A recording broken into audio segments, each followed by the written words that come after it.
Husband ഉള്ളത് കൊണ്ടല്ലേ അങ്ങനെ ഒരു റിയാലിറ്റി ഷോയിൽ വരാൻ പറ്റിയത് എന്നുള്ളതൊക്കെ സത്യമാണ് കേട്ടോ. പുള്ളി ഉണ്ടായിരുന്നതുകൊണ്ടാണ് അതിനകത്ത് പാർട്ടിസിപ്പേറ്റ് ചെയ്യാൻ പറ്റിയത്, ഒക്കെ ശരിയാണ്. പക്ഷേ അതിന് ശേഷം നമുക്ക് ഇവിടെ നിലനിൽക്കണമെങ്കിൽ കഴിവ് വേണമല്ലോ. തീർച്ചയായിട്ടും നമുക്ക് അഭിനയിക്കാൻ സാധിക്കണ്ടേ. അല്ലാതെ ഒരാളെ കണ്ടിട്ട് എന്നെ വിളിക്കണമെന്ന് ഇല്ലല്ലോ. എന്നെ വിളിച്ചാൽ അഭിനയിക്കും എന്നുള്ളവരല്ലേ എന്നെ അതിലേക്ക് തിരഞ്ഞെടുക്കുകയുള്ളൂ. അപ്പോൾ വഴി തുറന്നു തന്നത് ഇതേപോലെ അദ്ദേഹവും കൂടി ആയിരിക്കാം. എന്നോട് പറഞ്ഞിട്ടുണ്ട് ഇങ്ങനെ, പുള്ളി സമ്മതിച്ചത് കൊണ്ടല്ലേ വർക്കിനൊക്കെ പോകാൻ സാധിച്ചത്. അപ്പോൾ പുള്ളീനെ ഒരിടത്ത് മെൻഷൻ ചെയ്യുന്നില്ലല്ലോ എന്ന് പറയാറുണ്ട്. ഓഫ് കോഴ്സ് പുള്ളി സമ്മതിച്ചുകൊണ്ടാണ്. പക്ഷെ നമ്മൾ എപ്പോഴും ചിന്തിക്കേണ്ടത് സമ്മതിച്ചില്ല എങ്കിൽ വേറെ എന്ത് വഴി. ഇപ്പോൾ രമ്യയോട് ഞാൻ പറയുന്നു, രമ്യ പോവണ്ട, ഈ വർക്കിന് പോകണ്ട, എനിക്കത് ഇഷ്ടമല്ല എന്ന് പറഞ്ഞാൽ ഞാൻ രമ്യക്ക് ജീവിക്കാനുള്ള മറ്റൊരു വഴി തുറന്നു കാണിക്കണം, അല്ലെങ്കിൽ ഞാൻ തരണം. അതെ അല്ലേ? അതല്ലാത്ത പക്ഷം എനിക്കത് പറയാനുള്ള അധികാരമില്ല.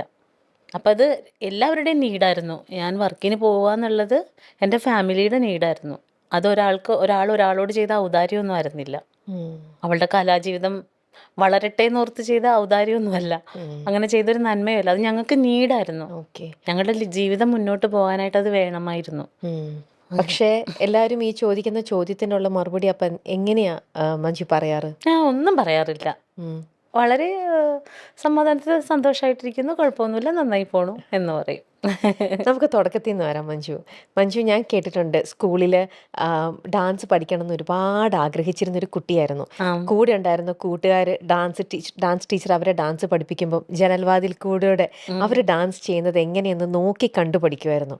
ആ നോക്കി കാണുന്ന കുട്ടിയിൽ ഡാൻസ് പഠിക്കാനുള്ള ആഗ്രഹം കൊണ്ട് സ്കൂളിലത്തെ ടീച്ചേഴ്സ് മഞ്ജുവിന് ഡാൻസ് പഠിക്കാനുള്ള അവസരങ്ങൾ ഒരുക്കി തരും. ടീച്ചേഴ്സ് അല്ല, എൻ്റെ പ്രിൻസിപ്പളായിരുന്നു ജോർജ് പട്ടലാട്ടച്ചൻ. ആ കഥയൊന്ന് പറയോ? കഥയൊന്നുമല്ല, ഇതെല്ലാം കിഴക്കമ്പലത്ത് തന്നെയല്ലേ? ഇല്ല, എൻ്റെ നാടാണ്.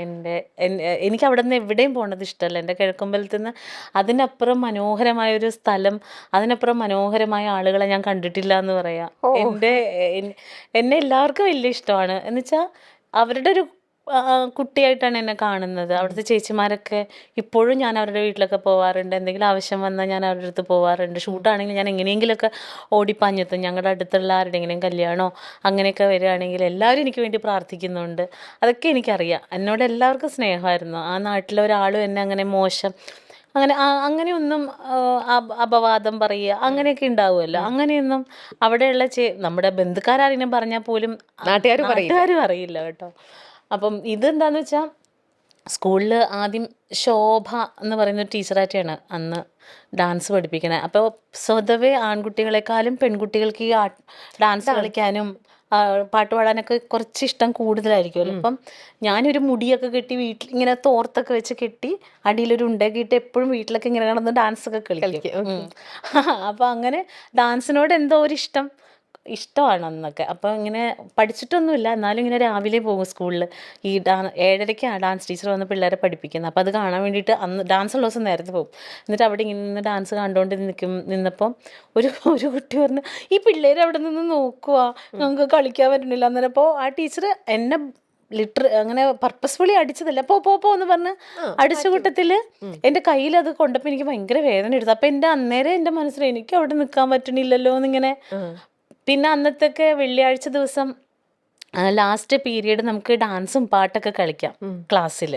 മീറ്റിംഗ് അങ്ങനെ എന്തോ ആ പീരീഡിൻ്റെ പേര്. അപ്പം ഞാൻ എല്ലാ ദിവസവും എന്തെങ്കിലും പൊട്ട ഡാൻസൊക്കെ കളിക്കും, ഡാൻസ് പാട്ടൊക്കെ കളിക്കും. അങ്ങനെ ഒരു ദിവസം ഇതേപോലെ അച്ഛൻ മീറ്റിങ്ങിൻ്റെ ടൈമിൽ എന്നോട് പറഞ്ഞു, മഞ്ജു പത്രോസ് വിടവാ എന്ന് പറഞ്ഞു വിളിച്ചു. അപ്പം ഞാൻ വേർത്ത് വിളിച്ചിങ്ങനെ നിൽക്കും. അപ്പോൾ അച്ഛൻ പറഞ്ഞു, നാളെ അമ്മേനെ വിളിച്ചോണ്ട് വരണം, അമ്മേനെയോ അപ്പനെയോ വിളിച്ചോണ്ട് വരണം എന്ന് പറഞ്ഞു. എൻ്റെ അമ്മയെ എന്തിനായിരിക്കും ഈശ്വരാ എന്ന് വിചാരിച്ച് എനിക്കാണെങ്കിൽ വീട്ടിൽ വന്ന് പറയാൻ പേടി, ഞാൻ എന്താ ഒപ്പിച്ചേക്കണേന്ന് എനിക്കറിയാൻ പാടില്ല. അങ്ങനെ അമ്മച്ചനോട് പറഞ്ഞു. അപ്പോൾ അമ്മച്ചനോട് എന്താടി അവിടെ ചെന്ന് കാണിച്ചതെന്നൊക്കെ ചോദിക്കുന്നുണ്ട്. അങ്ങനെ വന്നപ്പോൾ അമ്മച്ചി വന്നിട്ട് കാണാൻ വേണ്ടി വന്ന അച്ഛനെ. അപ്പോൾ പറഞ്ഞു, ഇവിടെ എന്താ ഡാൻസ് പഠിപ്പിക്കാത്തതെന്ന് ചോദിച്ചു. അപ്പോൾ അമ്മച്ചി പറഞ്ഞു, അതിനുള്ളൊരു ഇതിപ്പോൾ ഇല്ല ഞങ്ങൾക്ക്, പുള്ളി ഒരാൾ പോയിട്ട് വേണ്ടേ എല്ലാം ചെയ്യാനൊക്കെ എന്ന് പറഞ്ഞു. അപ്പോൾ പറഞ്ഞു, അവളെ ഡാൻസ് പഠിപ്പിക്ക്, ഫീസൊന്നും കൊടുക്കണ്ട, അത് ഞാൻ നോക്കിക്കോളാം എന്ന് പറഞ്ഞു. അയ്യോ, എനിക്കന്നേരം വന്ന സന്തോഷം. എന്നിട്ട് എന്നെ അടുത്തോട്ട് വിളിച്ചു, നന്നായിട്ടൊക്കെ കളിക്കണം കേട്ടോ എന്ന് പറഞ്ഞാൽ അതുവരെ അച്ഛനെ എനിക്ക് പേടിയായിരുന്നു. അച്ഛൻ്റെ ശബ്ദം, അച്ഛൻ നടന്നു തന്നെ ഒച്ച കേൾക്കണത് ഇങ്ങനെ ആ ലോഹയിൽ ഈ വടിയിട്ട് ഇങ്ങനെ ടപ്പാ ടപ്പാന്ന് അടിക്കും. അപ്പം അച്ഛൻ അവിടെ നിന്നേ നടന്നു, അപ്പോഴത്തേനും ഞങ്ങൾ ഓടി വന്നിരിക്കും. പക്ഷെ അച്ഛൻ അത്രയും സ്നേഹമുള്ള ഒരാളായിരുന്നെന്ന് അറിയില്ലായിരുന്നു. ഇപ്പോഴും എനിക്ക് ഓർമ്മയുണ്ട്. എന്നിട്ട് യൂത്ത് ഫെസ്റ്റിവലിന് അന്ന് കിട്ടിയത് നാരങ്ങ പിഴിയണ ഒരു പാത്രമാണ്. ഇങ്ങനെ പ്ലാസ്റ്റിക് പാത്രം അതിങ്ങനെ ഇതിങ്ങനെ ഇട്ട് തിരിക്കുമ്പോൾ ആ പാത്രമാണ്. എന്നിട്ട് അത് ഞാനിങ്ങനെ കയ്യിൽ പിടിച്ചിട്ട് എനിക്ക് ഭയങ്കര സന്തോഷം. അപ്പം അച്ഛൻ എന്നെ ഇങ്ങനെ എടുത്ത് ഇങ്ങനെ പൊക്കി ഇങ്ങനെ കാണിച്ചത് ഇപ്പോഴും എൻ്റെ മനസ്സിലുണ്ട്, ചെറുതായിരുന്നപ്പോഴേ. അപ്പം അന്ന് മുതൽ ഞാൻ 10th കഴിയുന്നത് വരെ അച്ഛൻ എന്നോട് പൈസ മേടിച്ചിട്ടില്ല. മത്സരത്തിനൊക്കെ പോവും.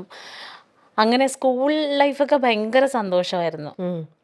അതായിരുന്നു. അപ്പോൾ അച്ഛനാണ് അതിന് ഒരു കാരണമായത്. അതിനുശേഷം പിന്നെ ടീച്ചർ, കല ടീച്ചർ, ശരിക്കും നമുക്ക് നല്ല അധ്യാപകരെ കിട്ടും. നമ്മളെ മനസ്സിലാക്കുന്ന നല്ല അധ്യാപകരെ കിട്ടാൻ ബുദ്ധിമുട്ടാണ്. സത്യം. അപ്പം ഞാൻ അമ്മച്ചനോട് വഴക്കൊക്കെ ഉണ്ടാക്കിയാൽ പോണെങ്കിൽ കണ്ണൊക്കെ എഴുതാതെ പോകും. അപ്പം ഞാൻ നേരെ ടീച്ചറിൻ്റെ സ്കൂളിലേക്ക് പോകണ വഴിക്കാണ് ടീച്ചറിൻ്റെ വീട്. അപ്പം കരഞ്ഞ് വിതുമ്പിയൊക്കെ ടീച്ചറിൻ്റെ അടുത്ത് തരും. എൻ്റെ അടി എന്നൊക്കെ ചോദിച്ചിട്ട് ടീച്ചർ കണ്ണൊക്കെ എഴുതി പൊട്ടൊക്കെ കൊടുത്ത് തന്നിട്ട് തിരിച്ചു വിടുള്ളൂ. അപ്പോൾ അങ്ങനെ ഭയങ്കര സ്നേഹമായിരുന്നു ടീച്ചറിന്. എന്ത് ഭാഗ്യാണ്. അയ്യോ, എൻ്റെ ഭയങ്കര ഭാഗ്യം. അതാ ഞാൻ പറഞ്ഞേ, എൻ്റെ ലൈഫിൽ ഒരുപാട് അത്ഭുതങ്ങൾ എനിക്ക് ദൈവം തന്നിട്ടുണ്ട്. മനുഷ്യരുടെ രൂപത്തിലും ഇതേപോലെ ഓരോ ഷോയുടെ രൂപത്തിലൊക്കെ എനിക്ക് എൻ്റെ ടീച്ചർ, അച്ഛൻ, അങ്ങനെ എൻ്റെ ലൈഫിൽ അവിടെ ദൈവം എന്നെ പുള്ളിക്കാരന് ഭയങ്കര ഇഷ്ടമാണ്. അവിടെ ഇവിടെയൊക്കെ ആൾക്കാരെ നിർത്തിയിട്ടുണ്ടായിരുന്നു ഞാൻ പോണ വഴിക്ക് എന്നെ നോക്കാൻ വേണ്ടിയിട്ട്. ഇപ്പോഴും ഭയങ്കര വിഷമിച്ചിരുന്ന എന്തെങ്കിലും ഒരു സന്തോഷിക്കാനുള്ള എന്തെങ്കിലും ഒരു സംഭവം എനിക്ക് ഇട്ട് തരും. ദൈവത്തിന് ഇഷ്ടമല്ല മഞ്ജു അധിക സമയം വിഷമിച്ചിരിക്കുന്നത്. അല്ല, ഇത് ആളുകൾ എങ്ങനെ എടുക്കുമെന്നറിയില്ല, പക്ഷെ എനിക്കത് ഫീൽ ചെയ്തിട്ടുണ്ട്. ഞാൻ ഭയങ്കരമായിട്ട് ആഗ്രഹിച്ച് ഞാൻ ഇങ്ങനെ പറയുന്ന കാര്യം എനിക്ക് അത് അന്ന് നടന്നില്ല. ഇങ്ങനെ കുറേ നാളുകൾക്കപ്പുറം ഞാൻ എന്നാൽ ഭയങ്കര ഡിവോട്ടി ആയിട്ടുള്ള ആളല്ല. ഞാൻ ഇപ്പോഴും പ്രാർത്ഥിച്ച് പള്ളിയിൽ പോയി അങ്ങനെ ഇരിക്കുന്ന ആളെ അല്ല. പക്ഷെ ഞാനും എന്നെയും ചില കാര്യങ്ങൾ ഏൽപ്പിക്കാറുണ്ട്. എന്നെയും ചില കാര്യങ്ങൾ ഇങ്ങനെ ഭയങ്കര ഡിപ്രസീവായിട്ടൊക്കെ ഇരിക്കുന്ന ആളുകളോട് അപ്പം എനിക്ക് മനസ്സിലാകും ഇത് എൻ്റെ ദൗത്യമാണ്. കാരണം ഞാൻ ആ വഴിയിലൂടെ നടന്നു വന്നതായതുകൊണ്ട് ഞാൻ മരിക്കാനൊക്കെ മരിച്ചേക്കാം, എന്തിനെങ്ങനെ ജീവിക്കണമെന്നൊക്കെ ചിന്തിച്ചിട്ടുണ്ട്. അങ്ങനെ ഇരിക്കുന്ന ആളുകളുടെ മുന്നിലേക്ക് എന്നെയും അയക്കാറുണ്ട്. അത് എനിക്ക് പെട്ടെന്ന് മനസ്സിലാവും ഇത് എൻ്റെ ദൗത്യമാണെന്നുള്ളത്, ഇത് ഞാൻ ചെയ്യേണ്ടതാണെന്നുള്ളത് എനിക്ക് മനസ്സിലാവാറുണ്ട്. എന്തിനായിരിക്കും മഞ്ജു ഈ ലൈഫിൽ ഇങ്ങനത്തെ കുറേ ബുദ്ധിമുട്ടുകൾ വന്നപ്പോഴാണോ അങ്ങനെയൊക്കെ? എടാ, ശരിക്കും പറഞ്ഞാൽ ഒരു 2005 വരെ ഞാൻ ഭയങ്കര ഹാപ്പി ആയിരുന്നു. ലൈഫിന് എൻ്റെ വീട്ടിലെന്ന് പറഞ്ഞാൽ എൻ്റെ പപ്പ അമ്മച്ചി വീട്ടിൽ തയ്ക്കും, പപ്പ കൂലിപ്പണിയാണ്. പപ്പ ലോഡിങ് അൺലോഡിങ്ങിലായിരുന്നു, ചുമട്ട് തൊഴിലാളിയാണ് എൻ്റെ പപ്പ. അപ്പോൾ വളരെ കുഞ്ഞു ജീവിതം എന്ന് ഭയങ്കര ഹാപ്പി ആയിരുന്നു ഞങ്ങൾ. വൈകുന്നേരം ആകുമ്പോൾ എല്ലാവരും കൂടി ഇരുന്ന് സന്ധ്യപ്രാർത്ഥന ചൊല്ലും. നിങ്ങൾ എത്ര മക്കളാ? 2 പേര്, ഞാനും എൻ്റെ ആങ്ങളെ.